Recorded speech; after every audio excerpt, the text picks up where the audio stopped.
दोस्तों, आप सभी का वेन्यू इंफोटेनमेंट में एक बार फिर से स्वागत है। आज हम जनसंख्या जो कि आपके देश में एक विस्फोटक स्थिति लेने जा रही है, उसके ऊपर एक नया डिस्कशन शुरू करेंगे क्योंकि आपके देश के जो राष्ट्रीय स्वयंसेवक संघ हैं, उनके सर संघ चालक ने इस बात का तर्क दिया है कि अगर हमें अपनी कल्चरल और रिलीजियस आइडेंटिटी को जिंदा रखना है, तो हमें 2 नहीं 3 बच्चे पैदा करने चाहिए। तो क्या मोदी सरकार जो पिछले कुछ दिनों से इस बात का तर्क गढ़ने में लगी हुई है और पूरे देश में एक माहौल बनाया जा रहा है कि एक जनसंख्या नियंत्रण कानून लाए जाएंगे, उसके ऊपर एक तरह से यह लगाम है। मोहन भागवत के इस स्टेटमेंट के बाद तो ये अवश्य लगता है कि आप किसी भी तरीके से अब जनसंख्या नियंत्रण कानून को उतने तेजी में नहीं ला पाएंगे, क्योंकि आरएसएस कैडर के बीच में इस बात का संवाद चल रहा है कि कौन सा मार्ग जो है सनातन के हित की सुरक्षा के लिए बेहतर होगा। क्या 2 बच्चे के लिए सख्त कानून बनाना,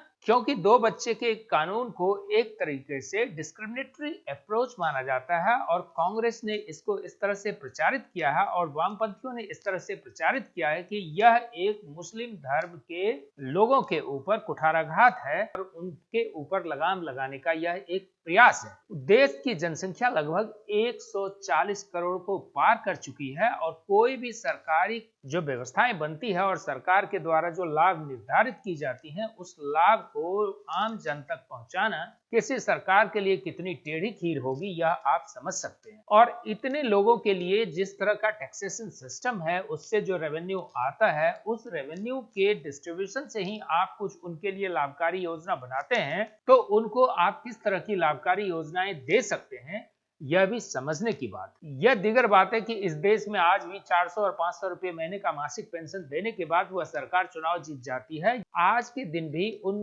गरीब सरीखे लोगों को, जो कि जनसंख्या अनियंत्रित होने का ही परिणाम है, 500 रुपया भी कितना महत्वपूर्ण है। और कभी कभी तो एक बोतल ठर्रे पर भी हम अपनी वोट को बेच करके किसी को जिता देते हैं, तो हमारे लिए अभी भी इतने कम पैसे का कितना महत्व है, यह भी समझने की जरूरत है। तो जरा हम यह समझने की कोशिश करते हैं कि और जनसंख्या का प्रभाव कल्चरल और रिलीजियस आइडेंटिटी पे क्या पड़ता है, जिसकी ओर मोहन भागवत हमारा ध्यान खींचना चाहते हैं। और मोदी सरकार, चूंकि मोदी भी आरएसएस कैडर रहे हैं, तो एक तरह से आरएसएस कैडर के बीच के संवाद का वो अभी एक हिस्सा है। और ये आप तय मानिए कि अगर अभी तक यह कानून नहीं आया है, वो अभी तब जबकि उसके पास पिछले लोकसभा में भी थंपिंग मेजोरिटी थी, अगर 370 जैसे कानून को हटाया जा सकता है, तो जनसंख्या कानून को लाना कितने दिन की बात। By force, by brute force भी वो ला सकते हैं, बाय ब्रूट मेजोरिटी भी ला सकते। तो इस स्थिति में क्या यह कानून सही होगा या नहीं होगा? दोस्तों, इस मुद्दे को गहनता से समझने के लिए हमें सबसे पहले यह समझने की जरूरत है कि कुछ विश्व परिदृश्य में कुछ घटनाएं ऐसी हो रही हैं जो कि जनसंख्या के डिबेट को एक नया डायमेंशन दे रही है। सबसे पहला बात कि रूस में आपने देखा होगा कि उनके सैनिकों की ज्यादा मृत्यु होने की वजह से उन्हें कोरिया से सैनिक बुलाना पड़ा है, क्योंकि उनके यहाँ के लोग सैनिक बनने को तैयार नहीं। और दूसरी बात, रूस में एक और मेजर डेवलपमेंट हुआ है कि वहां जो जनसंख्या है, वह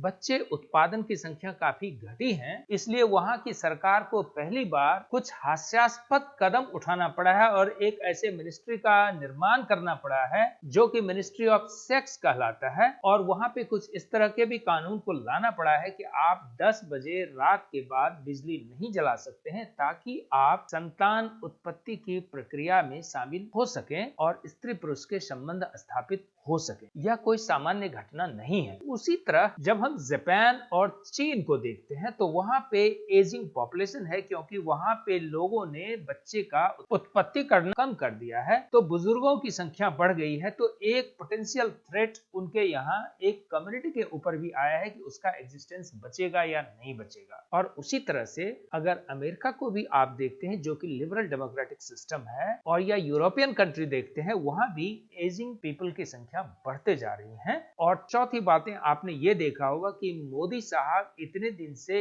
इस चीज को बेच रहे हैं कि हमारे यहाँ पॉपुलेशन डिविडेंड है। यानी कि हमारी जनसंख्या जो है वो हमारे लिए हितकर है, क्योंकि हमारे यहाँ % से ज्यादा यंगर पॉपुलेशन अभी भी मौजूद है और वह दुनिया का एक फॉर्मिडेबल वर्कफोर्स हो सकता। तो उस स्थिति में जनसंख्या के ऊपर कई डाइवर्सिफाइड ओपिनियन का फॉर्मेशन हो रहा है कि जनसंख्या कितने बच्चे उत्पादन करना जो है विश्व की जनसंख्या के लिहाज से बेहतर होगा, और आपकी जो लेंथ एंड विड्थ है, जो आपकी धरती है, वह कितनी जनसंख्या को अपने यहाँ समायोजित करके समावेशी विकास की संभावनाएं को जिंदा रख सकते। इस लिहाज से काफी लंबे समय से जो पॉपुलेशन का डिसबैलेंस है, यानी कुछ कम्युनिटी विशेष में यह देखा गया है कि उनके पॉपुलेशन का जो ग्रोथ रेट है वह दूसरी मेजॉरिटी कम्युनिटी के पॉपुलेशन ग्रोथ रेट से कई गुना ज्यादा है। वह इस ओर ध्यान खींचा कि कहीं न कहीं आगे जाकर के एक ऐसी स्थिति ना बन जाए कि मेजॉरिटी का कल्चरल आइडेंटिटी जो है वह क्राइसिस में आ जाए। और ऐसा सोचने का मूल कारण क्या है? क्या यह अकारण विचारधारा है या इसके पीछे कुछ रिसर्च है या कोई हिस्टोरिकल फैक्ट? तो आपके संज्ञान में यह लाना जरूरी है कि अगर हम भारत तरीके कंट्री की बात करें तो भारत में मुगल पीरियड और जो डिफरेंट राजाओं का प्रादुर्भाव हुआ यहाँ पर, उसके समय में धर्मांतरण का प्रयास लगातार किया गया और जो कल्चरल आइडेंटिटी थी उसका तो हानि हुआ है। हालांकि इसको थोड़ा ब्रॉडर लेंस में देखने की जरूरत है। अगर हम ईसा पूर्व के समय में चलते हैं तो अशोक के पीरियड में भी लार्जर मेजॉरिटी का कन्वर्जन बुद्धिस्ट में हुआ। उम्मीद करते हैं कि आप इसको अच्छी तरीके से जानते होंगे। और अगर हम 12वीं शताब्दी के बाद देखें तो हिंदू मेजॉरिटी का बाय फोर्स कन्वर्जन मुगल और पठान्स के द्वारा किया गया, जो कि आज मुस्लिम धर्म के रूप में आपके देश में देखा जाता है। यानी एक साइजेबल पॉपुलेशन आपका दूसरे धर्म में चला गया। यह धर्मांतरण हो ही क्यों? क्या सत्ता चलाने के लिए आपका धर्म बदलना जरूरी है? ऐसा क्यों किया जाता है? किसी सत्ता के चरित्र का यह हिस्सा क्यों बनता है कि धर्मांतरण किया जाए? क्योंकि उसे इस बात का डर बना हुआ रहता है कि मेरी सत्ता तभी तक कायम रहेगी जब तक कि मेरे विचारधाराओं का फॉलोवर यहाँ पे होगा, क्योंकि सुई के नोक पर सत्ता डगमगाते रहे। तो उस लिहाज से कल्चरल आइडेंटिटी का एक अपना इंपॉर्टेंस है, और जब आपके कल्चरल आइडेंटिटी को खत्म करने का प्रयास किया जाता है तो आपको कई तरह की यातनाएं और प्रताड़नाओं का शिकार होना पड़ता है, जो कि एक ब्लॉट बन के उभरता है और उसका जो स्कार्स है, उसका जो एक दाग है, वो बहुत लंबे समय तक बना हुआ रहता है। आप अपने कंट्री में कई बार आप देखते होंगे ज्ञान पापी का विवाद आता है, कभी बार मस्जिद का विवाद आता है, कभी बार अयोध्या का विवाद आता है, और नया अब चंदोसी का विवाद आप देख रहे हैं। तो यह विवाद कब जिंदा हो जाता है और दो कम्युनिटी के बीच में झगड़े का माहौल बन जाता है, यह कहना मुश्किल है। वो 500-1000 वर्ष के बाद भी शुरू हो जाता है। उस स्थिति में हर कम्युनिटी अपनी कल्चरल आइडेंटिटी को प्रिजर्व रखना चाहता है, चाहे वो मुस्लिम हो, क्रिश्चियंस हो, ज्यूज हो, जैन हो, पारसी हो, बुद्धिस्ट हो, हिंदू हो, कोई भी हो। तो उस स्थिति में जो आपके सनातन धर्म का पुरोधा है, जिसका कि यह काम है कि किस तरह से सनातन आइडेंटिटी को बचा के रखा जाए, उसको इस बात का थ्रेट दिखता है कि अगर 1200 ईस्वी के बाद इतने लार्ज स्केल में कन्वर्जन हुआ, चाहे बाय फोर्स चाहे बाय चॉइस, और वह लोग माइग्रेट कर गए और वही लोग आज हमारे दुश्मन बन गए हैं, तो कल को अगर उनकी जनसंख्या बढ़ जाती है तो फिर से आतताई व्यवस्थाओं का आगमन होगा और हमारी कल्चरल आइडेंटिटी खत्म हो जाए। तो उस स्थिति में वह आइडेंटिटी बचाने का संघर्ष करते हैं। इस वजह से उनको यह तर्क का निर्माण करना पड़ता है। लेकिन इस तर्क का जब हम निर्माण करते हैं, उस समय में मनुष्य का धर्म एक किनारे रहता है और उसका पेट एक किनारे रहता है। तो जो आपकी आर्थिक स्थिति है वह भी कई बार आपके धर्मांतरण का कारण बनता है, क्योंकि दूसरे धर्म के लोगों के पास अगर पैसे आ गए और वह आपको सुविधाएं देने को तैयार है, तो आप धर्म को उठा करके यमुना जी में फेंकने में कोई गुरेज नहीं करते हैं। उस समय में आप उतने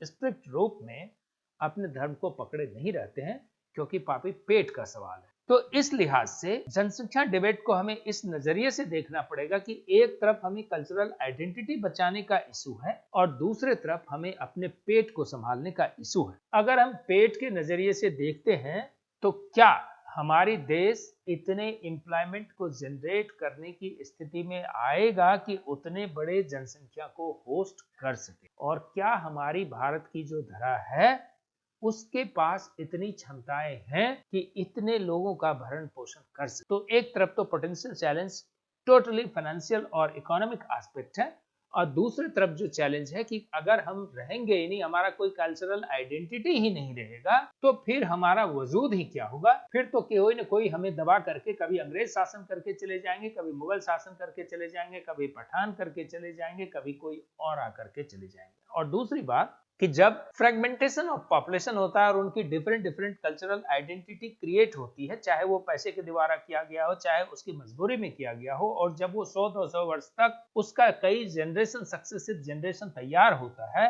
तो वह अपने उस कल्चरल आइडेंटिटी को ढोने लगता है और उसके लिए मरने मारने को उतारू होता है। और फिर आप एक अलग देश के निर्माण की प्रक्रिया से गुजरने लगते हैं और देश टूटने लगता है। तो फिर जिस धरा की आज बात करते हैं, वह धरा आपकी धरा नहीं रह जाती है, कई धराओं का धरा बन जाती है, कई विचारधाराओं का धरा बन जाती है।